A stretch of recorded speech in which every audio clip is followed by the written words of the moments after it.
Hello दोस्तों, आकाश गंगा के YouTube channel पे मैं नीलेश कुमार आप सभी का स्वागत करता हूं। आज हम इस वीडियो के माध्यम से देखेंगे कि अभी पीएटी 2026 का एग्ज़ाम मई में है। उसके लिए हमारी कोचिंग संस्थान के द्वारा यूट्यूब पे एक एमसीक्यूज की सीरीज चलाई जा रही है, जिसमें हम लोग एमपीपीएटी 2026 के लिए जो महत्वपूर्ण क्वेश्चन है उनको लेकर आ रहे हैं। साथ ही साथ उसका विद सॉल्यूशन भी हमारी संस्था के द्वारा बताया जा रहा है वीडियो के माध्यम से।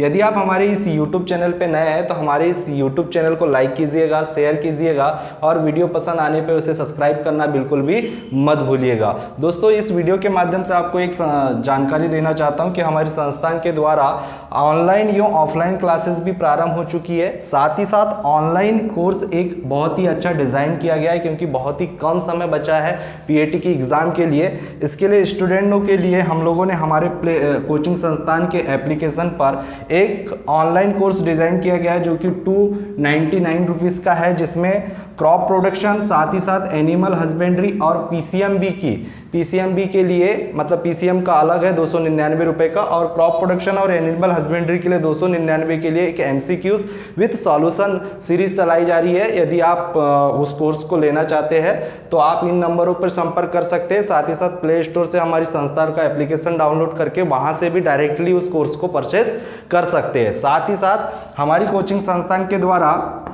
12वीं एग्रीकल्चर की ऑफलाइन क्लासेस भी प्रारंभ हो चुकी है। साथ ही साथ 12वीं एग्रीकल्चर के साथ साथ पीएटी 2027 की एक रेगुलर बैच भी प्रारंभ हो चुकी है, जिसका 7 दिनों का डेमो सेशन क्लासेस प्रारंभ है, जो कि पूर्ण रूप से निःशुल्क है। यदि आप उन क्लासेस को ज्वाइन करना चाहते हैं तो आप इन नंबरों पर संपर्क करके आप हमारी ऑफलाइन क्लासेस से भी जुड़ सकते हैं। तो चलिए वीडियो की शुरुआत करते हैं, जो कि आज का हमारा जो पहला क्वेश्चन है कि अभी तक हमने पिछली क्लासेस में 20 क्वेश्चनों के बारे में देखा था, और आज जो हम लोग 20वां क्वेश्चन लेकर आए हैं जिसकी हम लोग शुरुआत करते हैं। तो पहला क्वेश्चन है कि गन्ना किस तरह की फसल है। आपको बताना है भाई, जो गन्ना है, शुगर केन है, वो किस तरह की फसल है। ऑप्शन ए है आपके पास में केज क्रॉप, ऑप्शन बी है आपके पास में कवर क्रॉप, ऑप्शन सी है आपके पास में ट्रैप क्रॉप, और ऑप्शन डी है आपके पास में एनर्जी क्रॉप्स। तो आपको बताना है जो गन्ना है वो निम्नलिखित में से कौन सी फसल कहलाती है। तो सबसे पहले तो हम देखते हैं, आप कमेंट्स बॉक्स में इसका सही आंसर बताएंगे जब तक कि हम लोग इन चारों ऑप्शनों को एक एक करके समझते हैं। तो सबसे पहले हम देखते हैं कि केज क्रॉप हम किसे कहते हैं। केज क्रॉप हम उन फसलों को कहते हैं जब हमारी जो मुख्य फसल है किसी कारणवश ओलावृष्टि या फिर अधिक वर्षा के कारण या फिर कम बारिश की वजह से किसी कारणवश हमारी मुख्य फसल नष्ट हो जाती है, और जिसके कारण काफ़ी किसान को नुकसान पहुंचाना पड़ता है।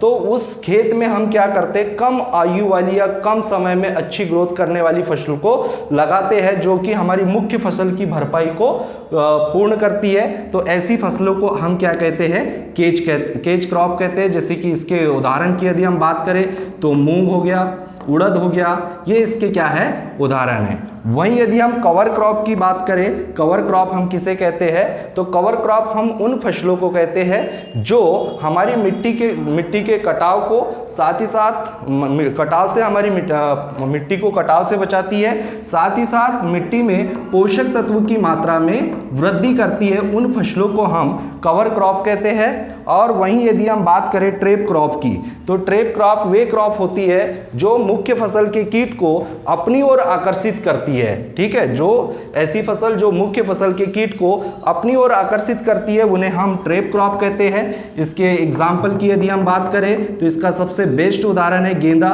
ठीक है, गेंदा है, मैरीगोल्ड। वहीं यदि हम बात करें कवर क्रॉप की, तो कवर क्रॉप का जो बेस्ट उदाहरण है वो है मूंगफली। ठीक है, जो मूंगफली है ये इसका बहुत ही अच्छा उदाहरण है। साथ ही साथ हमारी जितनी भी दाल वाली फसलें हैं ये भी इसके क्या है, उदाहरण है। वहीं यदि हम एनर्जी क्रॉप की बात करें तो एनर्जी क्रॉप उन क्रॉप को कहा जाता है जिसमें शर्करा की मात्रा ज़्यादा होती है, और जो बाद में उसका उपयोग हम लोग ईंधन के रूप में करते हैं, तो उसे हम क्या कहते हैं, एनर्जी क्रॉप कहते हैं। तो जो गन्ना है, तो गन्ना भाई इसका क्या है, सही आंसर है। एनर्जी क्रॉप हम किसे कहते हैं, गन्ना कहते हैं, क्योंकि गन्ने में शुगर की मात्रा होती है। बाद में उसका उपयोग हम लोग एनर्जी क्रॉप के रूप में भी करते हैं। तो आगे देखते हैं, हमारा जो अगला प्रश्न है वो है धान का टेस्ट वेट कितना होता है। आपको बताना है कि जो धान है उसका टेस्ट वेट कितना होता है। ऑप्शन ए है 40 ग्राम, ऑप्शन बी है 25 ग्राम, ऑप्शन सी है आपके पास में 21 ग्राम और ऑप्शन डी है आपके पास में 4 ग्राम। तो इस क्वेश्चन का आपको सही आंसर देना है कि धान जो है राइस है उसका टेस्ट वेट कितना होता है। वहीं यदि हम बात करें गेहूं के टेस्ट वेट की, तो गेहूं का जो टेस्ट वेट है वो होता है 40 ग्राम। वहीं यदि हम बात करें बासमती धान की, ठीक है, बासमती धान की बात करें तो बासमती धान का जो है टेस्ट वेट होता है 21 ग्राम। वहीं यदि हम बात करें प्याज की, तो प्याज का जो है टेस्ट वेट होता है 4 ग्राम। और वहीं धान की यदि हम बात करते हैं तो धान का जो टेस्ट वेट होता है वो होता है 25 ग्राम। ये भाई पीएटी के एग्जाम में क्वेश्चन पूछा गया है, इस वजह से आप देख लेना कि गेहूं का टेस्ट वेट कितना होता है, धान का टेस्ट वेट कितना होता है। वहीं बासमती धान का जो टेस्ट वेट है वो 21 ग्राम होता है। वहीं प्याज की यदि हम बात करें तो प्याज का जो टेस्ट वेट है वो 4 ग्राम होता है। इसीलिए आप सारी फसलों का टेस्ट वेट और टेस्ट इंडेक्स देख लीजिएगा। नेक्स्ट वीडियो में हम लोग टेस्ट इंडेक्स पे भी क्वेश्चन लेकर आएंगे। चलते अब हमारे दूसरे प्रश्न की ओर। तो हमारा जो अगला प्रश्न है, निम्नलिखित में से कौन सा हार्मोन्स का विकास पौधे के शीर्ष भाग पे होता है। आपको बताना है कि ऐसा कौन सा हार्मोन्स है जिसका विकास पौधे के टिप भाग में या फिर शीर्ष भाग में बनता है। तो ऑप्शन ए है आपके पास में एंथेसिन, ऑप्शन बी है फ्लोरोजिन और ऑप्शन बी है आपके पास में फ्लोरोजिन और ऑप्शन सी है आपके पास में जिब्रेलिन और ऑप्शन डी है आपके पास में ऑक्सिन। तो इस प्रश्न का सही उत्तर आपको बताना है कि ऐसा कौन सा प्लांट हार्मोन्स है जो पौधों के टिप भाग में बनता है। तो इसका जो सही आंसर है वो है ऑप्शन डी, जो है ऑक्सिन जो है वो पौधों के टिप भाग में बनता है। और ऑक्सिन की जो खोज है वो डब्ल्यू वेंट नामक वैज्ञानिक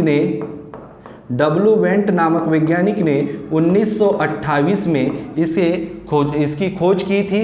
वहीं यदि हम जिब्रेलिन की बात करें तो जिब्रेलिन प्लांट के अंदर पहला खोजा गया प्लांट ग्रोथ हार्मोन्स है। वहीं यदि हम फ्लोरोजिन की बात करें तो जो फ्लोरोजिन है ये पुष्प आते इस प्लांट ग्रोथ हार्मोन्स की वजह से पुष्प आने का कार्य करता है। और जब पहली बार जो होता है पुष्प ओपन होता है तो वो एंथोसिन के कारण होता है। पुष्प जो पहली बार जब ओपन होता है तो इसी हार्मोन्स के कारण होता है भाई। और जब पुष्प खिलता है, पुष्प खिलने की जो प्रक्रिया है उसे एंथोसिस कहते हैं। उसे क्या कहते हैं? एंथोसिस कहा जाता है। पुष्प पहली बार जब खिलता है तो उसे एंथोसिस कहते हैं। और पुष्प ओपन करने का जो कार्य करता है वो एंथोसाइन करता है। और जो पुष्प आते हैं वो फ्लोरोजिन के कारण आते हैं। और पहला प्लांट्स के अंदर खोजा गया प्लांट ग्रोथ हार्मोन जिब्रेलिन है। ऑक्सिन जो होता है वो पौधों के टिप भाग में बनता है। इसकी खोज डब्ल्यू वेंट नामक वैज्ञानिक ने सन 1928 में इसे खोजा था ऑक्सिन को। तो इस प्रश्न का जो सही उत्तर है वो है आपका ऑप्शन डी। अब बढ़ते हैं हमारे अगले प्रश्न की ओर। तो अगला प्रश्न है बीज पत्र सीड कोट की बाहरी परत को आप क्या कहते हैं? तो आपको बताना है जो बीज है उसके बाहरी परत को आप लोग क्या कहते हैं। तो इस प्रश्न का जो सही उत्तर है आपको बताना है। तो सबसे पहले देखते हैं, ऑप्शन ए है भ्रूण, ऑप्शन बी है भ्रूणपोष, ऑप्शन सी है टेस्टा और ऑप्शन सी है आपके पास में टेगमन। तो ये आपको बताना है कि जो बीज होता है, बीज में जो बीज पत्र होता है जिसे सीड कोट कहते हैं, सीड कोट की जो बाहरी परत होती है उसे आप क्या कहते हैं। तो सबसे पहले हम देखते हैं बीज के भाग की। बीज क्या होता है? एक परिपक्व बीजांड होता है जिसे आप क्या कहते हैं? बीज कहते हैं। जिसका उपयोग आप प्रवर्धन या प्रसारण के रूप में करते हैं उसे ही आप बीज कहते हैं। तो बीज के यदि हम भागों की बात करें तो बीज में आप लोगों को सबसे जो बाहर में इस तरीके से कुछ जो छिलका बोलते हैं हम उसे आप बोलते हैं बीज पत्र या फिर सीड कोट। क्या बोला जाता है? सीड कोट बोला जाता है। और बीच में आप लोगों को भाग देखें तो भ्रूण देखने को मिलेगा और आपको भ्रूणपोष देखने को मिलता है। क्या देखने को मिलता है? भ्रूणपोष। ठीक है, भ्रूणपोष देखने को मिलता है। तो आपसे इस प्रश्न में पूछा गया है कि जो बीज है, बीज का जो सीड कोट है उसकी जो ये बाहरी परत है ना, ये पहली परत हो गई और ये अंदर की परत है, तो बाहरी परत को आप क्या कहते हैं? ऑप्शन ए था भ्रूण, ऑप्शन बी है भ्रूणपोष, ऑप्शन सी है आपके पास में टेस्टा और ऑप्शन डी है आपके पास में टेगमन। तो इस जो जो बीज होता है, बीज का जो सीड कोट होता है उसकी जो ये बाहरी वाली परत होती है इसे आप बोलते हैं टेस्टा, और जो अंदर वाली जो अंदर की जो लेयर होती है उसे आप बोलते हैं टेगमन। तो इस प्रश्न का जो सही उत्तर है वो होगा आपका टेस्टा। जो बीज पत्र होता है या फिर सीड कोट होता है उसकी बाहरी परत को आप क्या कहते हैं? टेस्टा कहते हैं, और अंदर की परत को आप क्या कहते हैं? टेगमन कहते हैं। और बीज के भाग हो गए भाई 3, भ्रूण, भ्रूणपोष और आपका सीड कोट। ठीक है, सीड कोट। अब सीड कोट की 2 लेयर देखने को मिलती है, एक होती है आपकी टेस्टा और दूसरी होती है टेगमन। वहीं यदि हम बात करें अगले प्रश्न की, तो अगला प्रश्न है आपका निम्नलिखित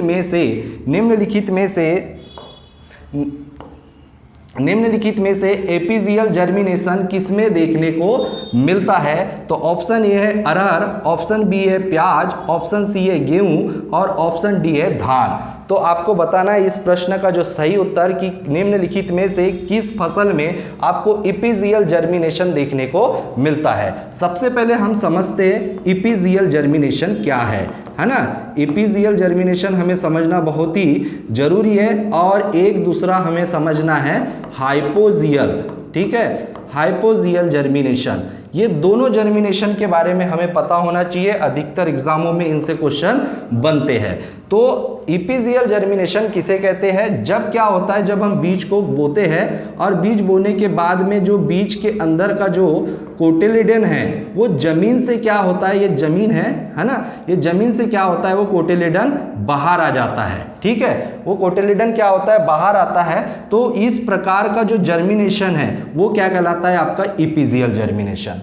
और जब बीज का जो कोटिलिडन है वो जमीन से बाहर नहीं आता है तो उसे आप क्या कहते हैं? हाइपोजियल जर्मिनेशन कहते हैं। अब भाई इपीजियल जर्मिनेशन किन किन फसलों में या किन बीजों में देखने को मिलता है?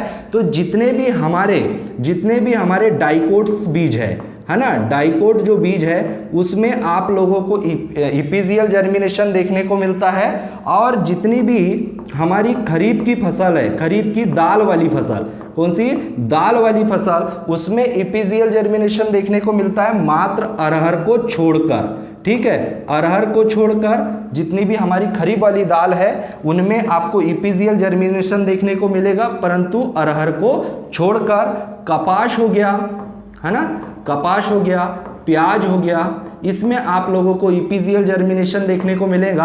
और राजमा, ठीक है, ये हो गए हमारे इपीजियल जर्मिनेशन के उदाहरण। वहीं यदि हम हाइपोजियल जर्मिनेशन की बात करें,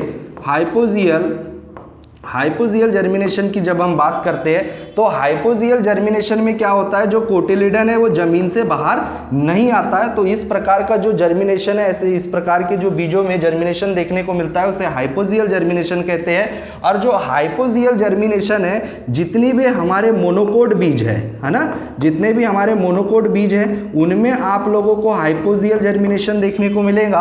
और जितनी भी हमारी रबी की है ना, जितनी भी हमारी रबी की दाल है उसमें से किसको छोड़कर? राजमा को छोड़कर। ठीक है, राजमा को छोड़कर सभी रबी की दाल वाली फसलों में आपको हाइपोजियल जर्मिनेशन देखने को मिलेगा। वहीं आपका अरहर, ठीक है, अरहर में आप लोगों को हाइपोजियल जर्मिनेशन देखने को मिलेगा। तो इस प्रश्न का सही उत्तर अब आप बताइएगा, इसका सही जो उत्तर है आपको अरहर कहाँ पे देखने को मिली भाई? अरहर आपको हाइपोजियल में, और प्याज देखो आपको कहाँ दिख रहा है? यहाँ पे दिख रहा है इपीजियल। तो इस क्वेश्चन में पूछा गया था आपको कि इपीजियल जर्मिनेशन कहाँ देखने को मिलता है। तो इस प्रश्न का जो सही उत्तर है वो है प्याज। देखो अरहर तो आपको कहाँ दिख रहा है? हाइपोजियल में दिख रहा है। वहीं यदि हम बात करें गेहूं की और धान की, तो ये दोनों कैसे हैं? मोनोकोट बीज है। इनके बीज कैसे होते हैं? मोनोकोट होते हैं। तो ये तो आंसर बिल्कुल सही नहीं है। तो सही आंसर जो राइट आंसर है इस प्रश्न का, वो है आपका प्याज। ठीक है, राइट आंसर क्या है? प्याज। अब बढ़ते हैं हमारे नेक्स्ट क्वेश्चन की ओर। तो हमारा जो नेक्स्ट क्वेश्चन है, निम्नलिखित में से किस फसल को काला सोना कहा जाता है? आपको बताना है कि निम्नलिखित में से किस फसल को आप काला सोना बोलते हैं। ऑप्शन ए है बांस, ऑप्शन बी है अफीम, ऑप्शन सी है आपके पास में बैगन और ऑप्शन डी है आपके पास में बाजरा। तो इस प्रश्न का आपको सही उत्तर बताना है कि किस फसल को हम काला सोना के नाम से जानते हैं। यदि हम बात करें बांस की, तो बांस को तो भाई हरा सोना बोलते हैं। क्या बोलते हैं? हरा सोना बोलते हैं। वहीं यदि हम बैगन की बात करें, तो बैगन को आप तो एग प्लांट के नाम से जानते हैं। किस नाम से जानते हैं? एग प्लांट के नाम से जानते हैं। ये क्वेश्चन पीएटी में पूछा गया है। वहीं यदि हम बात करें बाजरा की, तो इसे अकाल का भंडार कहा जाता है। ठीक है, अकाल का भंडार बोलते हैं। अकाल का भंडार कौन सी फसल को बोलते हैं? हम लोग बाजरा को बोलते हैं। अब बचा क्या? अफीम। तो अफीम को ही हम क्या कहते हैं? काला सोना बोलते हैं। क्या बोलते हैं भाई? काला सोना के नाम से किसे जाना जाता है? अफीम को जाना जाता है। तो इस प्रश्न का जो राइट आंसर है वो है ऑप्शन बी। क्या है? काला सोना के नाम से हम किसे जानते हैं? अफीम को जानते हैं। दोस्तों, यदि आपको यह वीडियो पसंद आया होगा तो आप इसे अपने दोस्तों के बीच में, अपने क्लास के सभी फ्रेंडों के बीच में शेयर कीजिएगा। और आप लोगों को किन टॉपिकों पर क्वेश्चन चाहिए, हम उनके उस टॉपिकों पे भी क्वेश्चन बनाएंगे। और यदि आपको वीडियो पसंद आता है तो उसे लाइक और शेयर करना बिल्कुल भी मत भूलिएगा। मिलते हैं नेक्स्ट वीडियो में। धन्यवाद।